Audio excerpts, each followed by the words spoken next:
Welcome to today's primetime report of 30 Minutes with Rotary, depicting real-life Rotary moments as told by Jackson County Rotarians in Southern Oregon.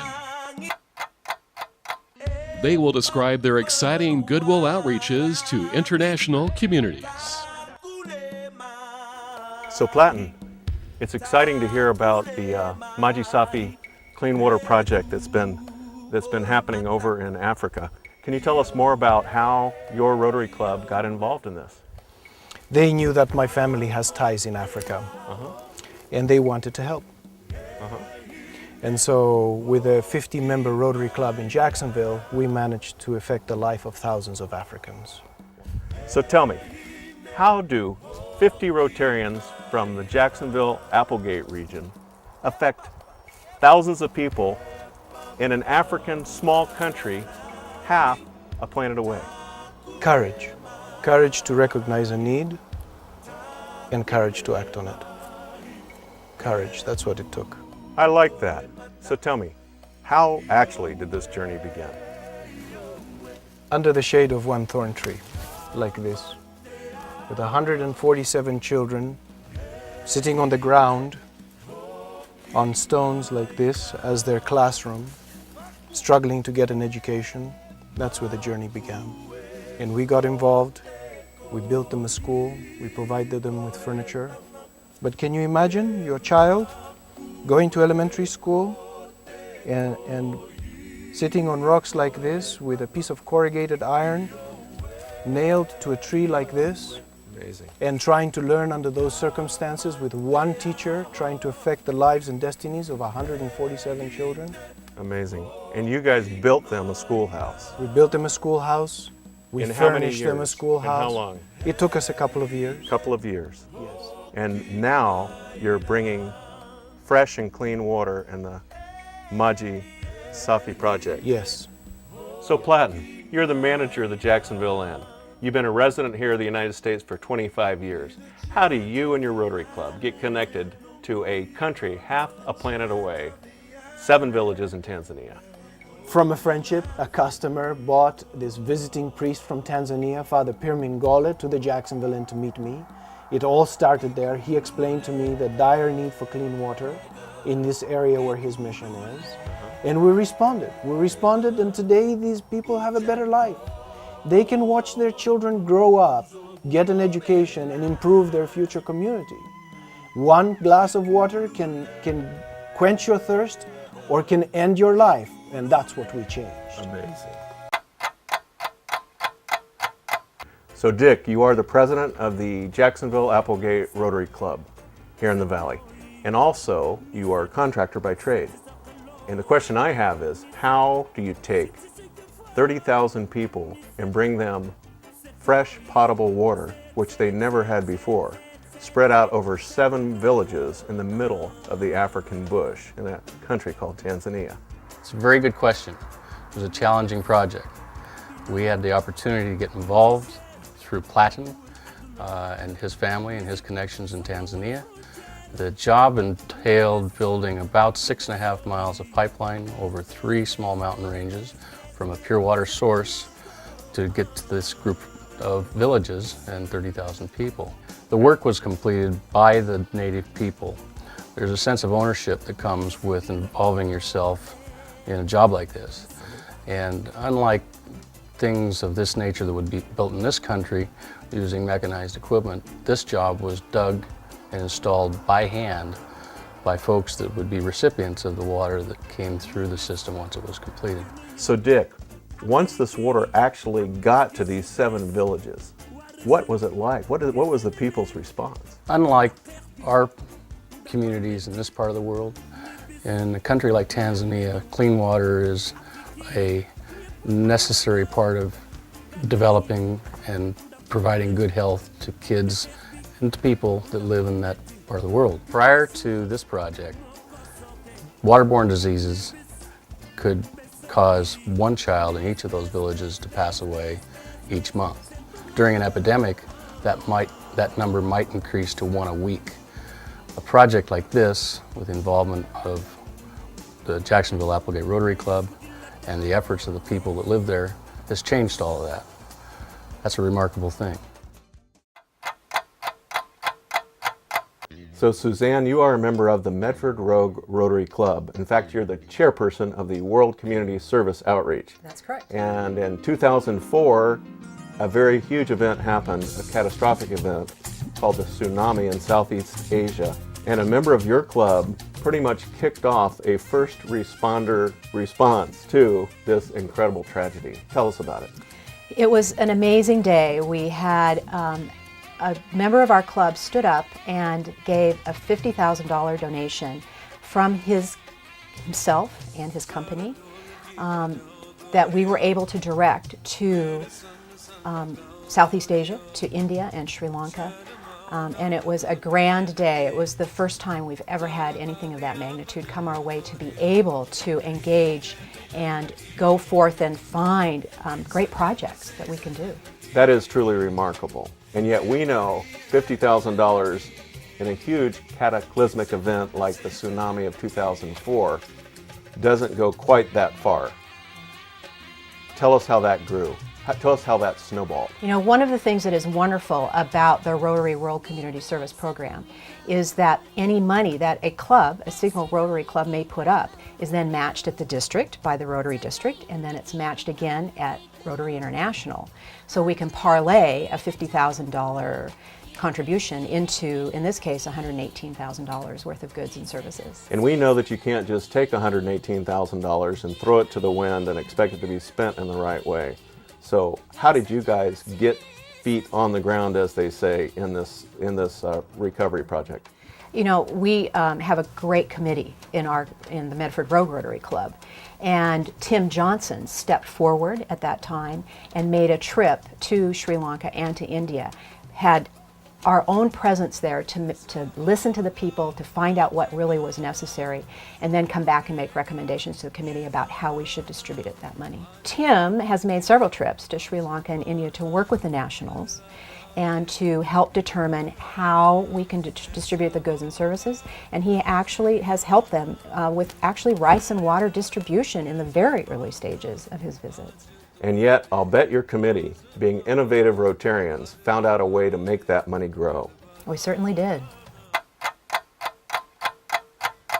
So Tim, when you got to India a few weeks after the tragic tsunami, I understand that the devastation was so incredible. It was a lot like Katrina, and in fact, it was worse. That's correct. So this is our beautiful Rogue River, and that's a huge volume of water. But actually what happened during this tsunami is the Indian Ocean itself just came up and over into those towns. That's right. We asked the local fishermen what they thought they needed, and we listened to their request, and Rotary responded. And so how did they respond? Well, we asked the local fishermen what they thought they needed, and instead of buying the large boats that take fuel and motors and maintenance, they asked for these ancient catamarans like this model I'm holding. So we listened to them and Rotary responded. And now that they have the catamarans, 58 families are self-sufficient and back in the sea fishing because Rotary listened to them. In Sri Lanka, 170 schools were totally wiped off the map by the tsunami. Wow. Since that time, only 20 schools have been rebuilt, and one school in the country has been refurbished with books and desks and science equipment thanks to a matching grant from Rotary and our club. Tim, we need more people like you and more people in Rotary with that team spirit that is service above self. So Tim, you've been a Rotarian here in Jackson County for over 18 years, and you've been involved in a project that you're truly excited about. In fact, you're passionate about. Tell us about it. It's called the LN4 Project. Yes, it's the LN4 Prosthetic Hand Project. It is a below elbow, meaning the recipient must have about 5.5 inches of limb below the elbow, functional prosthetic hand, and it's changed my life. So you mean somebody without a hand that just has a stub for an arm can get a new functional hand that they've never had before? Correct. A gentleman named Ernie Meadows invented this hand to memorialize his daughter who was killed in an automobile accident, and through a series of events presented it to Rotary and Rotarians with the condition that number one, no one profits, and number two, the recipients always receive it for free. And we're confident that we'll be able to produce the hands for about $50 a piece. I've watched medical profession, and I know prosthetic limbs don't cost $50 a piece. How in the world can such a thing be happening in a third world country? Well, let me show you, Kim. This is designed with the idea for developing nations, and Ernie designed it in such a way that it's very simple. There's no medical experience required to put it on. Basically, this armband comes above the elbow, and when the assembly is all fastened together, all you need once you adjust the straps is a pair of scissors to cut the length of the strap and a match to singe the end. Very simple. That's amazing. And that's the intent of the design. The thing that's so amazing about this hand is there are 2 digits that are on a ratchet and a release. And we find as the recipients have this over a longer period of time, it's absolutely incredible what they're able to do. Obvious things like writing, and we've learned that the hand does not write, it's the brain that writes. Brush their teeth, get dressed, wash themselves. We get photographs all the time of people doing different things. Solly in Kampala, Uganda, drives a taxi by closing it all the way, and he's able to exert pressure against the steering wheel so he can then shift. And he sends photographs of him holding a razor to cut hair. And it just goes on to the point that tying shoes, getting dressed, whether you're welding, being back working as a butcher, it's astounding what can happen with this hand and its simplicity. It can rotate, allowing the recipient to adjust for the finest of details if they're painting. We have a student that threw a grenade out of a school and lost his hand. He's a graphic arts student, and with the hand back, he's now able to complete his studies, and he'll graduate this year. So, Dr. Dunn, you're the president of the Rotary Club of Ashland, That's right. and you're also a retired surgeon. That's correct. And when you travel with your wife Linda to these developing nations, they call you Dr. Jim. That's correct. And it's an amazing thing that you actually would prefer to travel to these developing nations to educate and to apply these prosthetic hands to people who never had them before. Yes. One of the principal reasons in doing it, okay, for me is to teach people in those developing nations how to apply the hands. So it's an educational trip for us as well. And in fact, the amazing part, okay, is it's the only functional prosthetic hand in the world that is free to the recipient. And the cost of manufacturing and the cost to Rotarians is $50 a hand. Jim, that is amazing. And the amazing part is the gratitude of the people that we put it on. Most of them have lost their dominant hand, their right hand, most of them are right-handed. And the first thing they want to do when they get the hand on is to write, sign your name and write. And some of them draw on pictures, and some of them do various other things, but they want their hand back so they can use it. It all comes back to them, doesn't it? It's amazing, totally amazing. And you know, I tell people that if you really want to have some concept of how it feels to lose your dominant hand, put your dominant hand behind your back in your belt line for 4 hours, and you'll appreciate the difference in your life. Linda and I and Tim Bewley have traveled to Vietnam and East Africa, to Tanzania and Kenya. And I've been to Vietnam twice. So we've had 3 trips that have been absolutely awesome.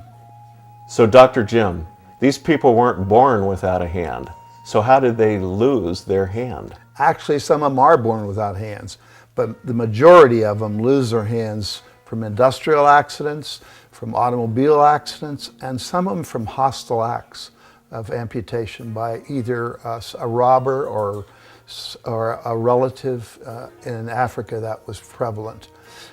It doesn't matter, okay? Most of them have lost their limbs, and some from landmines, of course, but most of them have lost their limbs for a number of years and have been without a limb for 5, 10 years. The amazing part to me is that all this and what Rotary does is awesome. And it's service above self, and it's life-changing, totally life-changing. So Mark, Siberia is a long ways from Medford, Oregon, and yet you and 4 other Rotarians apparently got together and went all the way to one of the most isolated places in all of Russia. It was quite an adventure, and one of the things we learned immediately upon arriving in Russia was the need for so much medical equipment and supplies that just were unavailable in Russia. Tell us about some of the biggest needs you found out about when you got there. Well, basically what we discovered was this is a region of the size of California, population of 500,000 people, yet we were there in January and February, the new year. They had just received their medicine supplies for the year, and it was no bigger than a broom closet in the hospital in Petropavlovsk. So Mark, then how did the Rotary clubs of Jackson County get involved and help? We put together a network of physicians and hospitals that we met with over in Russia, set up a way to get the medicines and supplies into the hands of the physicians and the hospitals directly so we could keep it away from the black market. So where did the medicines come from? To begin with, we were nothing more than scroungers. We discovered that FDA expiration dates in the United States were much more strict than in Russia. Therefore, medicines in the United States were being discarded because they were beyond their usable dates, are still usable in Russia. We simply gathered those here in the United States and shipped them to our colleagues in Russia. That is cool. And I understand you had a medical emergency while in Siberia. Tell me about your personal experience. No, I had a severe circulatory problem that was correctly diagnosed by a physician in Russia, but I made the decision that there was nothing they could do for me there. They could diagnose it, but they didn't have any medicine to cure it. So Mark, what did you do? Just based on my knowledge of medicine, which is limited but was applicable in this case, I knew that I didn't want to be treated in Russia. There's nothing they could do. So basically I just took care of myself and changed my diet, which had been contributing to the circulatory problem, waited until I got back to the United States for treatment. That's how severe the medical crisis was in Russia. It wasn't long after Rotary got involved, both locally and internationally, that the problem that I had was able to be cured. It only took about 2 years to have the medicines in place to treat something as simple as a circulatory problem. So Dr. Doug, you're in the eye fixing business. What took you all the way to Siberia? Was it to start a Rotary club, or were you going to try and get some medical help for the folks? We initially went in to establish a Rotary club. We were supposed to be there for 8 days, and because of bad weather and blizzards, we couldn't get out. And we were stuck for 28 days. And during that last 20 days, we learned about the true needs of the Russian people because we became family. And what were some of those needs? We were taken from various institutions. We were taken to hospitals, we were taken to rehabilitation centers for cerebral palsy children, we were taken to facilities for the elderly, we were taken again to orphanages of handicapped children and fetal alcohol children. We actually had an experience that was quite shocking to us, and we discovered the needs. One big need was there's a city of 350,000 people, and there was no medical laser for the treatment of glaucoma or diabetic retinopathy. Hey, I'm just a simple guy. Now you're talking words I don't even understand. But how did you address the basic problems? Diabetes is one of the leading causes of blindness in the world. In the Rogue Valley, we have 5 lasers and we have over 12 surgeons that are capable of using them. In a city of 300,000 people, there was not a laser available. We came back to the United States and looked at the project, and it was over $100,000, and that became insurmountable. So we put it on the shelf for a while. A little bit later, I had a patient that needed diabetic care, and by 11 o'clock in the morning, they had the choice of those 5 lasers and surgeons. So I felt very guilty about my colleagues who were dealing with people and watching them go blind. We then approached the manufacturer, we approached Rotary International, and we approached all of the resources that Rotary could bring to bear. And we were told the project would take 3 years. We ended up going through the Rotary network, and it took us 9 months to deliver it back on site in Kamchatka for $50,000 rather than $100,000. And so did all that money come as contributions out of the Rogue Valley? The seed money for those contributions came from the Rogue Valley. The Rotary network is fantastic in that we establish a seed base, then we take it to our Rotary district and they double the money. Then we take it to Rotary International and again they double the money. So it actually costs 25% of a project at the local club level to accomplish these worldwide projects. So Doug, you've been working there for 10 years. Tell me what you've accomplished. Over the past 10 years, through the generosity of Rotarians and other humanitarian agencies and pharmaceutical companies around the world, we've developed a program to deliver over $12 million worth of relief. So you and others on the team have gone there. Have the people come here? Not only have they come here, but the Russians have accepted the Rotary spirit. During the terrible ice storms in Maine, a group of them was attending a national convention in Minneapolis, Minnesota, and they contributed among themselves. They raised $250 among their group to help for relief of the people in Maine in the United States who were suffering from the ice storm. So these teams of Rotarians from Jackson County basically have gone all the way to Siberia. Have those folks had a chance to come here? Several members of the local Rotary Club and citizens from the city where we work have come to Medford and have visited with our city administrators, have visited our hospitals, have visited our schools, and have toured the businesses around the valley. Many of them have actually come over for additional training in tourism and in river rafting and in group guiding. And that all occurred right here in Medford. So when the Iron Curtain was coming down in the early 90s, Glasnost was happening, Gorbachev was helping to open up the country, that's when you guys decided to come in. That's right. It was a wide open frontier. The opportunities to help people were endless and the needs were unmeasurable. And so then what do you think was your biggest achievement? We were the first free world people many of these Russians had ever seen.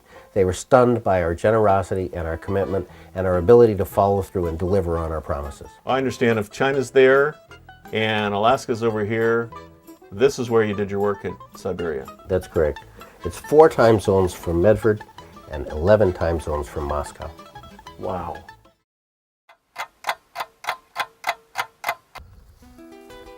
So Brian, you're kind of a regular guy. You're an Ashland Rotarian, but you've only been a member for about a year. And it's not everybody that plunges into a project with both feet ready to go. And what's the name of this project? The project's called Mi Casa Diferente, and it means in English, my different house.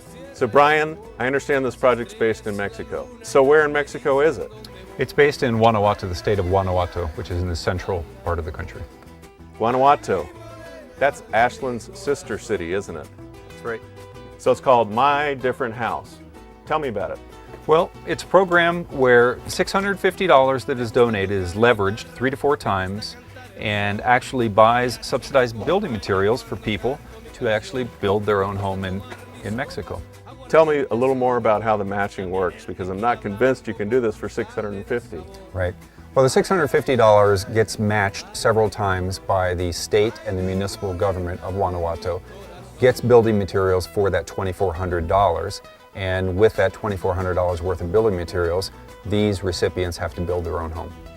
And what kind of homes are these, and what would it have been like if they hadn't built one of these homes?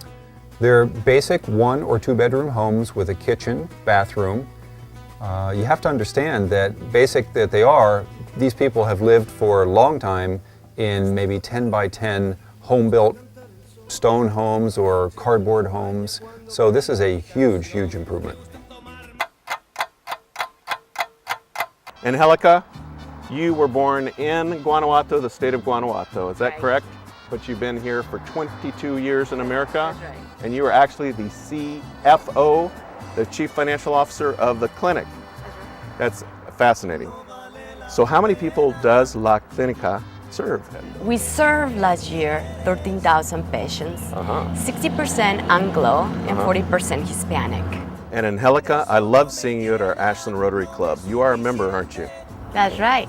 You bring a richness of culture that oftentimes we Americans miss. Thank you.